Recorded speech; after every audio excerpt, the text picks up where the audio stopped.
उठा लो जी अस्सलाम वालेकुम दोस्तों जी अमर भाई जरा इस ऐड जरा दसो की देने लगे जानवर लिक्विड पैराफिन ते सरसों दा ऑयल है अच्छा अगर कोई जानवर हल्की फुल्की गैस कर जावे ना आफ्टर डाइट अच्छा ਤੇ ਉਹਨੂੰ ਫਿਰ ਇਹ ਪਿਲਾ ਦੀਦਾ अच्छा ਕਿਉਂਕਿ ਸਾਡਾ ਬੱਕਰਾ ਸਾਡਾ ਮਾਸ਼ਾਅੱਲਾ ਹੈਵੀ weight ਹੈ ਵਾਲਾ ਤੇ ਅਸੀਂ ਨਾ ਇਹਦੀ ਗੈਸ ਕਰਦਾ ਅਸੀਂ ਬਹੁਤ ਜ਼ਿਆਦਾ ਖਿਆਲ ਕਰਦੇ ਆ ਅੱਛਾ ਪਿਲਾਉਣ ਦਾ ਤਰੀਕਾ ਦੋਸਤਾਂ ਨੂੰ ਸਮਝਾ ਦੇਣਾ ਵਾ ਜੀ ਹੱਥੋਂ ਨਹੀਂ ਲੱਗਣਾ ਚਾਹੀਦਾ ਅਗਰ ਜਾਨਵਰ ਖਾਂਸੀ ਹੈ ਫੌਰਨ ਛੱਡ ਦੇਖੋ ਇਹ ਵਰਾਸ਼ ਖਿੱਚੀ ਉਂਗਲੀ ਦੇ ਨਾਲ ਹੀ अच्छा एक की दोबारा दसो की दे रहे हो ਲਿਕਵਿਡ ਪੈਰਾਫਿਨ लिक्विड पैराफिन अच्छा ਸਰਸੋਂ ਦਾ ਆਇਲ सरसों का ऑयल ये कितना दे रहे हो इस जानवर ਨੂੰ ਇਹਦੇ ਚ 30 ml ਲਿਕਵਿਡ ਪੈਰਾਫਿਨ 30 ml ਸਰਸੋਂ ਆਇਲ अच्छा जानवर अगर गैस कर जावे तो ये मतलब जानवर ਨੂੰ देना चाहिए ਹਾਂਜੀ ਇਨਸ਼ਾਅੱਲਾ ਵਿਦਿਨ 5 ਮਿੰਟ ਜਾਨਵਰ ਨੂੰ ਗਾਲੀ ਤੇ ਆ ਜਾਏਗਾ ਇਨਸ਼ਾਅੱਲਾ माशाल्लाह माशाल्लाह ਇਹ ਤਾਂ ਅਮਜਦ ਭਾਈ ਇਹ ਤੁਹਾਡਾ ਪਿਆਰ ਹੈ ਨਹੀਂ ਤੇ ਮੈਂ ਤੇ ਨੀਅਤ ਕਰ ਲਈ ਸੀ ਕਿ ਹੁਣ ਮੈਂ ਸੋਸ਼ਲ ਮੀਡੀਆ ਜਿਹੜਾ ਛੱਡ ਦਿਆਂਗਾ ਤੁਸੀਂ ਮੇਰੀ ਅਮਰ ਭਾਈ ਮੈਂ ਤੁਹਾਨੂੰ ਉਸ ਦਿਨ ਵੀ ਦੱਸਿਆ ਮੇਰੀ ਗੱਲ ਸੁਣੋ ਦੇਖੋ ਨਾ 10000 ਬੰਦਾ ਤੁਹਾਨੂੰ ਫਾਲੋ ਕਰ ਰਿਹਾ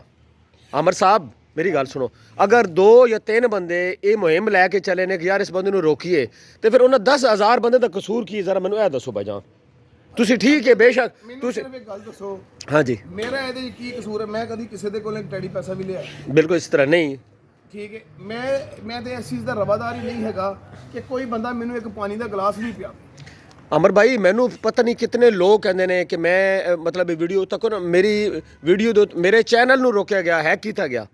ਉਸ ਤੋਂ ਬਾਅਦ ਦੁਬਾਰਾ ਮੈਂ ਚੈਨਲ ਬਣਾ ਦਿੱਤਾ ਦੇਖੋ ਨਾ ਇਹ ਅਸੀਂ ਸਦਕਾ ਜਾਰੀਆ ਕਰਦੇ ਪਏ ਹਾਂ ਦੇਖੋ ਲੋਕਾਂ ਨੇ ਜਾਨਵਰ ਰੱਖੇ ਨੇ ਔਰ ਸ਼ੌਕ ਵਾਲੇ ਜਾਨਵਰ ਨੇ ਔਰ ਇਹਨਾਂ ਦਾ ਫਾਇਦਾ ਹੋ ਜਾਏਗਾ ਬੜੀ ਮਾਦ ਤੁਹਾਡੀ ਗੱਲ ਕੱਟਣਾ ਪਿਆ ਵਾ ਸਦਕਾ ਜਾਰੀਆ ਵੀ ਹੁੰਦਾ ਕਿਸੇ ਤਰੀਕੇ ਦੇ ਨਾਲ ਆਪਣੀ ਇੱਜ਼ਤ ਖਰਾਬ ਕਰਕੇ ਇਹੋ ਜਿਹਾ ਸਦਕਾ ਜਾਰੀਆ ਵੀ ਨਹੀਂ ਜੇ ਲੱਗਦਾ ਨਹੀਂ ਉਹ ਮੈਂ ਗੱਲ ਤੁਹਾਡੀ ਸਮਝਦਾ ਪਿਆ ਅਮਰ ਭਾਈ ਲੇਕਿਨ ਤੁਸੀਂ ਦੇਖੋ ਨਾ ਯਾਰ ਕਿ ਲੋਕ ਕਿਤਨੀ ਫੈਨ ਫਾਲੋਇੰਗ ਲੋਕ ਹੁਣ ਮੈਂ ਅੱਜ ਇਤਵਾਰ ਦਾ ਦਿਨ ਹੈ ਮੈਂ ਰੈਸਟ ਕਰਦਾ ਮੈਂ ਉਹ ਤੋਂ 1.5-2 ਘੰਟੇ ਦਾ ਟਰੈਵਲ ਕਰਕੇ ਤੁਹਾਡੇ ਕੋਲ ਆਇਆ ਸਿਰਫ ਇਸੇ ਕੰਮ ਵਾਸਤੇ ਬਈ ਯਾਰ ਅਸੀਂ ਕੋਈ ਨਾ ਕੋਈ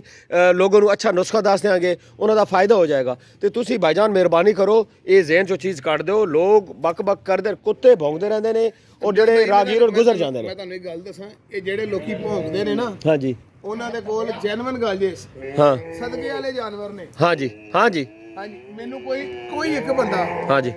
ਐਸ ਭਰੇ ਮਾਲ ਖੜਾ ਹੋ ਕੇ ਨਾ ਮੈਨੂੰ ਤੁਸੀਂ ਪਾਕਿਸਤਾਨ ਦੇ ਵਿੱਚ ਹਾਂਜੀ ਕੋਈ ਕੱਲਾ ਬੰਦਾ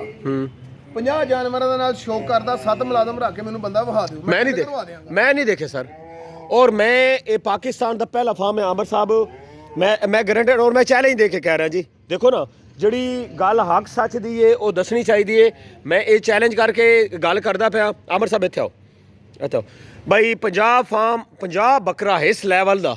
ਮੈਂ ਨਹੀਂ ਦੇਖਿਆ ਇੱਕ ਦਫਾ ਮੈਂ ਟਰੈਵਲ ਕੀਤਾ ਜੀ ਖਾਲਿਦ ਕਾਸਿਮ ਕਾ ਦੇ ਫਾਰਮ ਤੇ ਮੈਂ ਗਿਆ ਸੀ ਉਦੋਂ 10 ਤੋਂ 15 ਬੱਕਰੇ ਮੈਂ ਦੇਖੇ ਸੀ ਅੱਛੀ ਕੁਆਲਿਟੀ ਦੇ ਸੀ ਲੇਕਿਨ 50 ਬੱਕਰਾ ਮੈਂ ਆਮਰ ਸਾਹਿਬ ਨਹੀਂ ਦੇਖੇ ਜੀ ਤੇ ਇਹ ਸਰ ਤੁਸੀਂ ਇਸ ਸਿਸਟਮ ਕੰਟੀਨਿਊ ਰੱਖੋ ਕੋਈ ਨਾ ਕੋਈ ਦੇਖੋ ਨਾ ਹੁਣ ਤੁਸੀਂ ਜਾਨਵਰਾਂ ਨੂੰ ਤੇਲ ਦਿੱਤਾ ਹੈ ਕਈ ਲੋਕਾਂ ਨੂੰ ਇਸ ਤੋਂ ਫਾਇਦਾ ਹੋ ਜਾਏਗਾ ਤੇ ਬਾਕੀ ਲੋਕ ਗੱਲ ਦੱਸਾਂ ਜਦ ਭਾਈ ਹਾਂਜੀ ਇਹ ਤੁਹਾਡਾ ਪਿਆਰ ਜੇ ਵੈਸੇ ਲੋਕੀ ਇਸ ਕਾਬਲ ਨਹੀਂ ਹੈਗੇ ਉਹਨਾਂ ਨੂੰ ਕੋਈ ਵੀ ਗੱਲ ਦੱਸੀ ਜਾ ਮੈਂ ਕਹਿੰਦਾ ਸਰ ਸਾਰੇ ਲੋਕ ਇੱਕੋ ਜਿਹੇ ਨਹੀਂ ਨਾ ਮੈਨੂੰ ਦੇਖੋ ਮੇਰੀ ਗੱਲ ਸੁਣੋ ਮੇਰੇ ਕੋਲ ਇੱਥੇ ਬੰਦੇ ਨੇ ਨਾ ਇਹ ਮੈਨੂੰ ਇਹਨਾਂ ਨੇ ਬੜੀ ਸ਼ਾਨਦਾਰ ਗੱਲ ਉਹਨਾਂ ਕਿ ਬੋਸ ਤੁਸੀਂ ਲੋਕਾਂ ਨੂੰ ਸਮਝਾ ਕੇ ਵੀ ਇੱਜ਼ਤ ਖਰਾਬ ਕਰਦੇ ਹੋ ਜਿਹਦਾ ਹਾਲ ਹੁੰਦਾ ਹੋਣ ਦਿਓ नहीं अमर साहब ये जन्नत का जानवर है अमर साहब ये नबी पैगंबरां ने शौक किया है समझ आई इस नाल बड़ा प्यार है और ये काम असी करना है लोग जो मर्जी कहते रहन जनाब अल्लाह असी किसी की बक नहीं सुननी बाबा माजू की कहते हो जड़ा असी काम करते पे हाँ ये देखो ना अपने जानवर इस तरह प्यार कराया करो इन्हां तो मट्टी झाड़िया करो और अमजद भाई जी तेनू मेरे को बाबा कितने साल हो गए ने 3 साल हैं 3 ਸਾਲਾਂ ਦੇ ਵਿੱਚ ਕਦੀ ਵੀ ਕਿਸੇ ਬੰਦੇ ਨੂੰ ਕੋਈ ਨੁਕਸਾ ਦੱਸਣ ਦਾ ਜਾਂ ਕੋਈ ਟੀਕਾ ਦਾਰੂ ਦੱਸਣ ਦਾ ਕਦੀ ਕੋਈ ਇੱਕ ਟੈਡੀ ਪੈਸਾ ਵੀ ਲਿਆ ਨਹੀਂ ਕੋਈ ਸ਼ੈ ਨਹੀਂ ਲਈ ਹੈ ਲੋਕਾਂ ਨੂੰ ਫ੍ਰੀ ਦੱਸੀਦਾ ਫਰੀ ਦੱਸੀਦਾ ਉਹਦੇ ਬਾਵਜੂਦ ਲੋਕੀ ਕੁੱਤੇ ਦੀ ਤਰ੍ਹਾਂ ਭੌਂਕਦੇ ਨਹੀਂ ਹੁਣ ਕੱਲ ਇੱਕ ਬੰਦਾ ਥੋੜੇ ਦਿਨ ਪਹਿਲੇ ਮੈਂ ਵੀਡੀਓ ਬਣਾਉਣੀ ਛੱਡ ਦਿੱਤੀ ਏ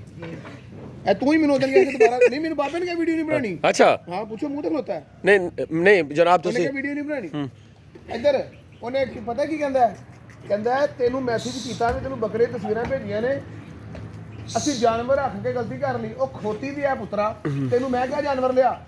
नहीं वो गलत करता है बिल्कुल जी ਮੈਂ उस ਇਹਨਾਂ ਨੂੰ ਕਿਹਾ ਜੇ ਖੁਦ ਕਿਸੇ ਨੂੰ ਦੱਸੋ ਵੀ ਨਾ हाँ ਆਪਣਾ ਜਿਹੜਾ ਜਿੱਦਾਂ ਮਰਦਾ ਉਹਦਾ ਮਰੇ ਜਿੱਦਾਂ ਹਾਲ ਹੁੰਦਾ ਅਮਜਦ ਭਾਈ ਉਹਦਾ ਹੋਵੇ ਐਂ ਜੀ ਮੇਰੀ ਉਹੀ ਜੇ ਦੋਈ ਹੈ ਜੋ ਕਿਸੇ ਨੂੰ ਦੱਸਣਾ ਨਹੀਂ ਆਪਣਾ ਕੰਮ ਜੋ ਉਹਦੀ ਵਜ੍ਹਾ ਕੀ ਦੇਖੋ ਮੈਂ ਲੋਕਾਂ ਨੂੰ ਅਮਜਦ ਭਾਈ ਨੇ ਮੈਂ 99 ਚ ਪਹਿਲਾਂ ਜਾਨਵਰ ਸੰਭਾਲਿਆ ਸੀ 2025 26 ਸਾਲ ਦਾ ਬੱਚਾ ਬੰਦਾ ਜਿਹੜਾ ਨਾ 26 ਸਾਲ ਹੋ ਗਏ ਸ਼ੋਅ ਕਰਦੇ 26 ਸਾਲ ਦਾ ਬੰਦਾ 3 ਬਾਲ ਜੰਮ ਲੈਂਦਾ ਜਿੰਨਾ ਮੈਨੂੰ ਇਸ ਸ਼ੌਕ ਦੇ ਵਿੱਚ ਜਿੰਨਾ ਮੇਰਾ ਟਾਈਮ ਗੁਜ਼ਰ टाइम लगे बिल्कुल ਇੱਕ ਬੰਦਾ ਘਰ ਸਦਕੇ ਦੇ ਬੱਕਰੇ ਰੱਖ ਕੇ ਉੱਠ ਕੇ ਮੈਨੂੰ ਇਹ ਗੱਲ ਕਵੇ ਕਿ ਅਸੀਂ ਜਿਹੜਾ ਵੇ ਖਲਤੀ ਕਰ ਲਈ ਜਾਨਵਰ ਰੱਖ ਕੇ, ਯਾਰ ਮੈਨੂੰ ਸਿਰਫ ਉਸ ਬੰਦੇ ਦੇ ਕੋਲ ਇੱਕ ਸਵਾਲ ਹੈ। ਮੈਂ ਆਪਣੇ ਚੈਨਲ ਤੇ ਵੀ ਉਹਨੂੰ ਸਵਾਲ ਕੀਤਾ ਸੀ, ਤੂੰ ਜਿਸ ਦਿਨ ਜਾਨਵਰ ਲੈਣ ਗਿਆ ਮੈਨੂੰ ਨਾਲ ਲੈ ਗਿਆ, ਆਹੋ ਬਿਲਕੁਲ, ਮੈਨੂੰ ਪੁੱਛ ਕੇ ਗਿਆ ਜੇ ਅਸੀਂ ਲੈ ਕੇ ਦਿੱਤੇ ਨੇ, ਮੇਰੇ ਕਹਿਣ ਤੇ ਲੈ ਨਹੀਂ ਜੇ ਮੈਂ ਤੈਨੂੰ ਲੈ ਕੇ ਦਿੱਤੇ ਨੇ, ਤੂੰ ਆਪਣੀ ਮਰਜ਼ੀ ਨਾਲ ਗਿਆ, ਤੂੰ ਆਪਣੀ ਪਸੰਦ ਦੇ ਲਏ ਨੇ, ਠੀਕ ਹੈ। ਤੂੰ ਮੈਨੂੰ ਕਹਿਣਾ ਪਿਆ ਜੀ ਮੈਂ ਤੁਹਾਨੂੰ 24 ਘੰਟੇ ਹੋ ਗਏ ਨੇ 36 ਘੰਟੇ ਹੋ ਗਏ ਨੇ ਮੈਸੇਜ ਕਰਦੇ ਆ, ਮੈਂ ਤੇਰੇ ਪਿਓ ਦਾ ਮੁਲਾਜ਼ਮ ਆ ਜਾਂ ਮੈਂ ਤੇਰਾ ਪਨਵਈਆ ਲੱਗਣਾ ਵਾ ਕਿ ਮੈਂ ਤੈਨੂੰ ਉਸੇ ਟਾਈਮ ਜਵਾਬ ਦੇਣਾ। ਬਿਲਕੁਲ ਇਸ ਤਰ੍ਹਾਂ ਹੀ, ਬਿਲਕੁਲ ਇਸ ਤਰ੍ਹਾਂ, ਸਹੀ ਕਹਿ ਰਹੇ ਹੋ ਤੁਸੀਂ ਅੰਬਰ ਸਾਹਿਬ, ਤੁਹਾਡਾ ਗੁੱਸਾ ਬਿਲਕੁਲ ਬਜਾਏ, ਸਮਝ ਆਈ। ਆਪਣੇ ਚੈਨਲ ਤੇ ਵੀਡੀਓ ਲਾਣੀਆਂ ਬੰਦ ਕਰ ਦਿੱਤੀਆਂ ਨੇ ਸੋਹਣੇ ਬੱਕਰੇ ਦੇ, ਯਕੀਨ ਕਰੋਗੇ ਮੇਰੇ ਖਿਆਲ ਦੇ ਨਾਲ ਮੈਨੂੰ ਹੁਣ ਤੱਕ ਨਾ ਕੋ 15,000 ਦੇ ਕਰੀਬ ਫੋਨ ਆਏ ਨੇ, ਤੇ ਮੇਰਾ ਮੈਸੇਜ WhatsApp ਨਾਲ ਇਹ ਜਿਹੜਾ ਮੇਰਾ WhatsApp ਹੈ ਮੈਸੇਜਾਂ ਨੇ ਭਰਿਆ ਪਿਆ, ਕੁਝ ਸੁਣੇ ਨੇ ਕੁਝ ਨਹੀਂ ਸੁਣੇ, 250-300 ਤੋਂ ਵੱਧ ਕਮੈਂਟਸ ਮੇਰੀ ਉਸ ਵੀਡੀਓ ਦੇ ਉੱਤੇ ਨੇ। ਇਸੇ ਤਰ੍ਹਾਂ ਸਾਰੇ ਕਮੈਂਟਸ ਜਿਹੜੇ ਨੇ ਉਹ 6-6 ਲਾਈਨਾਂ ਦੇ ਨੇ। ਹਰ ਬੰਦੇ ਨੇ ਇਹ ਕਿਹਾ ਕਿ ਸਾਡੀ ਡਾਕਟਰਾਂ ਕੋਲੋਂ ਜਾਨ ਛੁੱਟ ਗਈ ਤੁਹਾਡੀ ਇਹ ਵੀਡੀਓ ਵੇਖ ਕੇ। ਅਮਰ ਭਾਈ ਤੁਸੀਂ ਮੈਨੂੰ ਕਮੈਂਟਾਂ ਤੇ ਦੱਸੋ ਕਿ ਉਸ ਵਿੱਚ ਕਿਤਨੇ % ਲੋਕਾਂ ਨੇ ਕਿਹਾ ਕਿ ਤੁਸੀਂ ਚੈਨਲ ਚਲਾਓ? 100% ਲੋਕਾਂ ਨੇ 100% ਨੇ। ਤੇ ਤੁਸੀਂ ਜਨਾਬ ਅੱਲਾ ਮਿਹਰਬਾਨੀ ਕਰੋ, ਗੁੱਸਾ ਹਰਾਮ ਹੈ, ਗੁੱਸਾ ਛੱਡ ਦਿਓ ਬਜਾਨ। ਤੇ ਅੱਜ ਅਸੀਂ ਜਨਾਬ ਅੱਲਾ ਫਿਰ ਇਸ ਪੰਜਾਬ ਦੀ ਸ਼ਾਨ ਦੇ ਉੱਤੇ ਜਨਾਬ ਅੱਲਾ ਇੱਕ ਨਵੇਂ ਟੌਪਿਕ ਤੇ ਵੀਡੀਓ ਬਣਾਵਾਂਗੇ। ਕੁਝ ਜਾਨਵਰ ਸੇਲ ਵਾਲੇ ਨੇ ਉਹਨਾਂ ਦੀ ਵੀਡੀਓ ਵੀ ਬਣਾਵਾਂਗੇ, ਤੇ ਮਿਲਦੇ ਹਾਂ ਨੈਕਸਟ ਖੂਬਸੂਰਤ ਵੀਡੀਓ ਦੇ ਨਾਲ। ਆਪਣੀਆਂ ਦੁਆਵਾਂ ਯਾਦ ਰੱਖਿਆ ਕਰੋ, ਅੱਛੇ ਕਮੈਂਟ ਕਰਿਆ ਕਰੋ ਔਰ ਆਪਣਾ ਖਾਨਦਾਨੀ ਹੋਣ ਦਾ ਸਬੂਤ ਦਿਆ ਕਰੋ। ਪਤਾ ਹੈ ਕਿ ਇਹ ਜਿਹੜੇ ਤੁਹਾਡੇ ਕਮੈਂਟਸ ਹੁੰਦੇ ਨੇ ਨਾ, ਜਿਹੜੇ ਤੁਹਾਡੇ ਵਰਡਸ ਹੁੰਦੇ ਨੇ, ਇਹ ਹੀ ਜਨਾਬ ਤੁਹਾਡੀ ਬਲੱਡ ਲਾਈਨ ਦੀ ਅਕਾਸੀ ਕਰਦੇ ਨੇ। अच्छे अल्फाज याद करा करो, सड़िया ना करो, हसद ना करा करो। अगर अल्लाह ने किसी को जानवर देते ने तो ये उसकी मेहनत है, समझ आई, तो तुसी ना सड़िया करो।